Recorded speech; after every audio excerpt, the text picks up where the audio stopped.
Hi, my name is Adrielle. Welcome to my channel, and I am super excited to be having a discourse with you today on quiet luxury and how we can, incorporate aspects of this quiet luxury style into our actual wardrobes.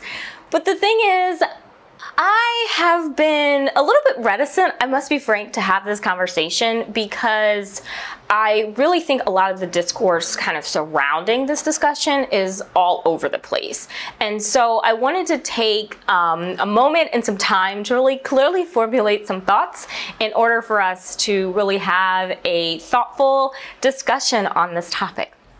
Now, before we get into it though, if you want to stay in the know on all things Paris style and beauty, make sure you subscribe to my channel and hit the notification bell so you get notified of each new video. And if you are already a subscriber, thank you. I am really happy to have you here, super excited. So with that said, let's get into our topic. So what exactly is quiet luxury? Quiet luxury refers to a no-logo, low-key approach to luxury. These items are not easily identified as luxury or designer goods upon, just the first glance. Very often, in fact, they resemble like minimalistic basics.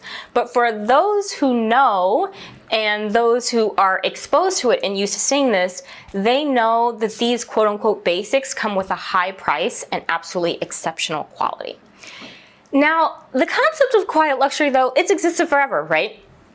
There have always been designs and styles worn by the upper echelons of society as a status symbol. So during the time of Marie Antoinette, it was actually someone called Rose Burton who dressed the fashion elite of that day and of that time.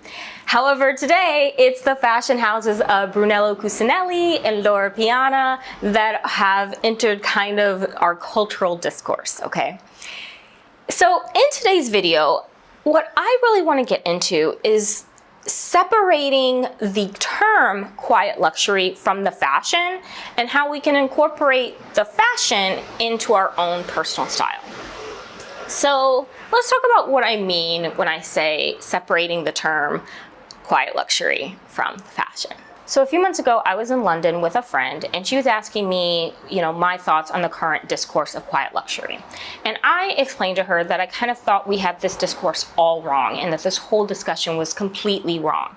I said that, most of this discussion, if you're really listening and looking at it, it had really kind of simplified, quiet luxury and luxury into whether or not someone can afford a $900 cashmere t-shirt.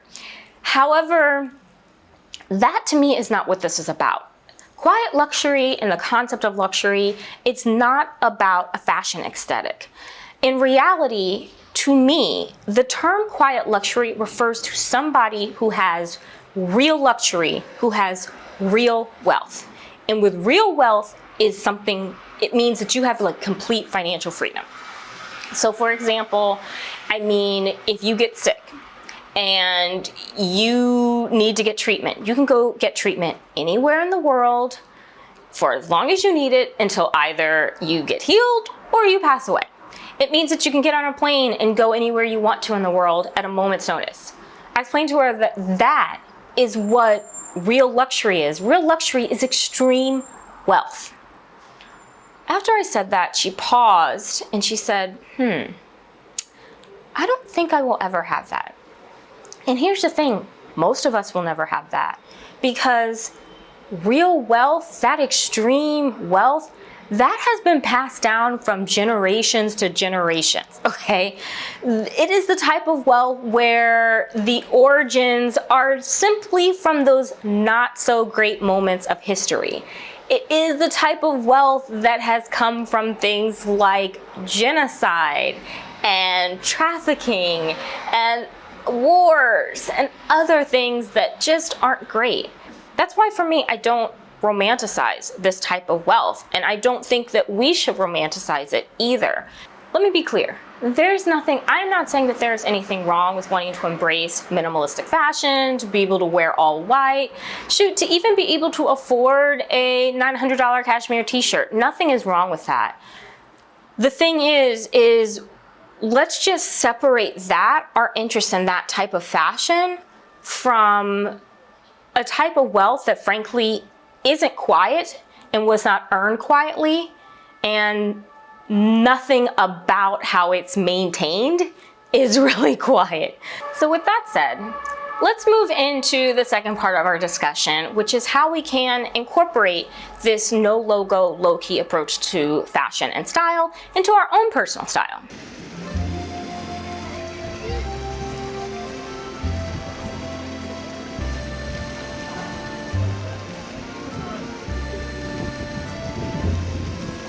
Social media platforms like TikTok and Instagram will have you believing that you can get these high quality looks with dupes from Zara or Shein. Unfortunately, that's not how it works. The reason the outfits worn by Gwyneth Paltrow and Sofia Richie look high quality, look luxurious, look expensive is because they are. Unfortunately, low quality fast fashion dupes are just too disposable to give you that, luxurious look and feel that you're looking to get with your outfits. Particularly if you're looking to embrace kind of this no logo, low key but high quality aesthetic and style. As a result, we're gonna have to take a lesson from the French, okay? And we're gonna have to invest in quality over quantity. So what I have found is really the best approach to this, and the best way to go about elevating your outfits to kind of get that higher quality, luxurious, elevated look is to invest in really nice quality accessories, and then also to really choose elevated basics. So let's start with the accessories. When you invest in high quality shoes and handbags, they really help elevate your outfit in a way that, you may not even notice. So let me give you a story. I actually was having dinner with a new friend of mine a few weeks ago. And it was really interesting because her outfit was simple. Plain black jeans, plain black turtleneck, right? Plain and simple. But the thing is when it was time to leave, she pulled out her Celine Triomphe bag. And that simple addition paired with some simple black classic Gucci loafers really elevated her whole look. It was her handbag and her shoes that really elevated her look. Now the thing is, I really love Celine handbags. I think they're very much like, if you're really into this kind of no logo, low key, style, and you're really attracted to that, I really do believe that Celine does that well. But the thing is, not everybody can pay $3,000 for a handbag. But a great alternative to Celine that still makes high quality products, but it's going to be in the $300 range, is the French brand called A.P.C. A.P.C makes beautiful, high quality leather handbags, and they are, they're no logo, they're very low key, they're quite stylish and chic, but they're also not going to break the bank.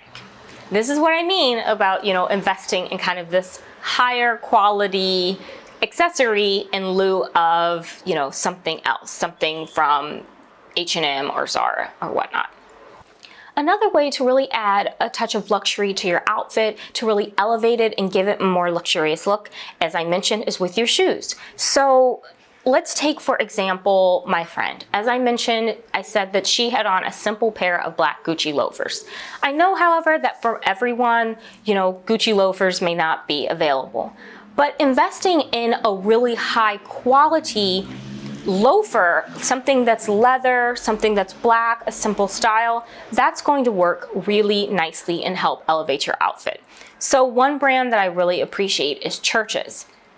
Church's makes these amazing loafer shoes. It is a British brand. They make these gorgeous leather, black loafers, really great quality. They're not going to cost you as much as the Gucci loafers, but you're still going to get an excellent quality shoe.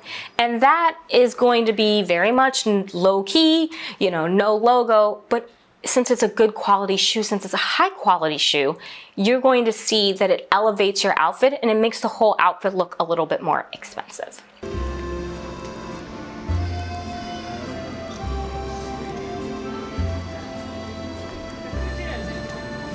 In addition to investing in higher quality shoes and bags, you're also going to want to invest in higher quality basics, okay? So remember the friend that I mentioned and how I said that she was wearing a simple black turtleneck? Well, the thing was, that turtleneck was not Brunello Cuccinelli, but it also wasn't Zara. When I looked at it, there's no fraying, there was no pilling. It was just a solid quality black turtleneck. That's how you want to approach kind of this elevated basics in, as far as incorporating that in your wardrobe. You're really going to want to look for some brands that really cater to and specialize in producing elevated basics. So, you know, products that are made of natural fibers is what a lot of what I like, you know, thinking wool, cotton, linen, that sort of thing. And also looking that also really focus on craftsmanship, you know, finishing like the seams of an item well and making sure the fit right and the cuts right. So a few brands that are my personal favorites are Everlane, and then another one is called Kit and Ace. So Kit and Ace, I'll start with them. They are actually a Canadian brand, and I used to shop them in the US. They used to have stores in the US, and then they closed them all down, but you can still order online. And the thing that I liked about the brand, particularly when I shopped there, was that they had just a little bit of cashmere in every single thing that they made. And it really gave the product like a really, really nice feel. It was really great to the touch. The thing is about Kit and Ace is that while the products were not ridiculously expensive, they were always high quality. Like you could feel the quality when you touched it. And I think that's a really great place to shop if you're looking for elevated basics. Another place I would recommend, as I mentioned, is Everlane. Everlane actually tends to make really nice products. Their clothes last the test of time. You can wash them without them falling apart. So I would also recommend Everlane.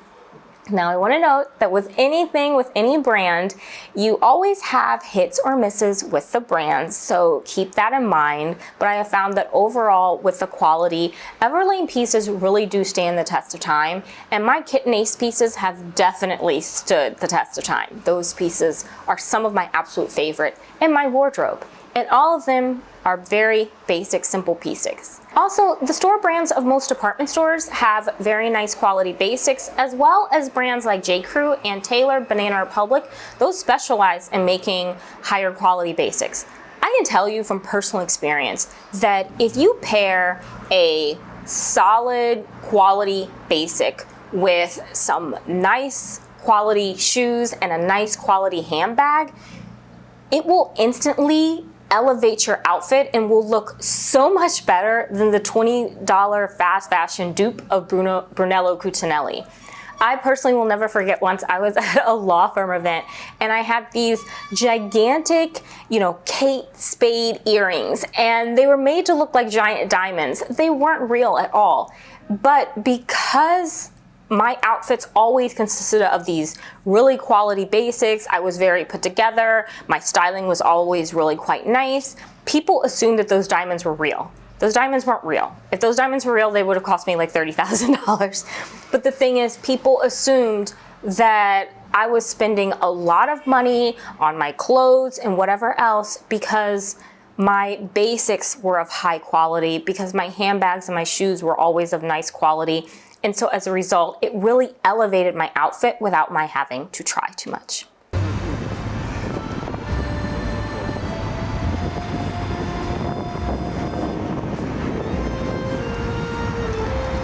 So the last thing I want to note on this quiet luxury discussion, and really this discussion about this no logo, low-key approach to fashion, is really on making sure that you're not cosplaying. And when I say that, I mean that very often, you know, we've all seen it. You see people and they're in head-to-toe designer, head-to-toe Chanel, whatever else, or they go buy a head-to-toe tweed outfit, and they almost look like they're trying to play a character. They're cosplaying an aesthetic. The thing is really think about what attracts you to this no logo, low-key approach to fashion. Like what is it that's attracting you to it? Is it that the designs are simpler? Okay, well then maybe it's not about, going out and buying a whole bunch of new pieces with simplistic designs. Maybe it's about more so looking in your closet and seeing what you already have in there and trying to kind of style out an outfit that way. It also could be maybe you're attracted to the styling. Maybe it's not necessarily the clothes, but how the outfit is styled. Maybe you like how the necklace is paired with the earrings, and the hardware of the purse matches the same hardware of the necklace and the earrings. Maybe it's that. Is that what attracts you to it? Well, in that case, I'm sure you probably already have jewelry in your closet that you can play with, and you don't need to go about purchasing new items. It's really about figuring out what you love about these aesthetics. I know what I like about this kind of no logo, low key aesthetic. What I like is I like very often the styling of these pieces. I like very often kind of the cuts, how they fit on the body. So for me, it really kind of continues to encourage me to really focus on making sure items are cut well for my body and making sure they fit and going to the tailor if I need to.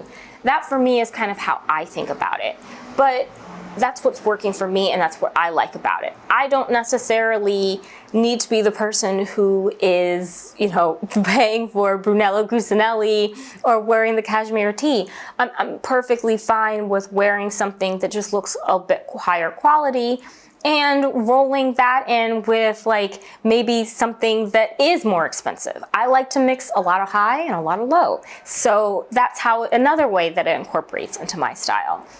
I just say all of this to invite you to really think about that and to really think about what you like about this and what attracts you, so you can really hone in on that specific item instead of just frankly leaning too heavily into maybe what is a trend and an aesthetic as we say, and then kind of going out and changing your wardrobe and not liking it in 6 months, right?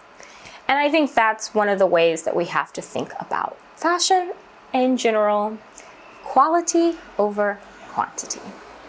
All right, so there you have it. I hope you have enjoyed this discussion. I really hope that we can continue this in the comments further. I would really love to hear more of your thoughts on the concept of quiet luxury, the concept that I've proposed of separating, the fashion from the term, and then how you might choose to incorporate that in your style. And if you want any suggestions or tips, feel free to leave me a message, let me know, and I will respond and go into that a bit further. Thank you so much for watching. I really appreciate it. Stay safe, and I look forward to talking to you again soon.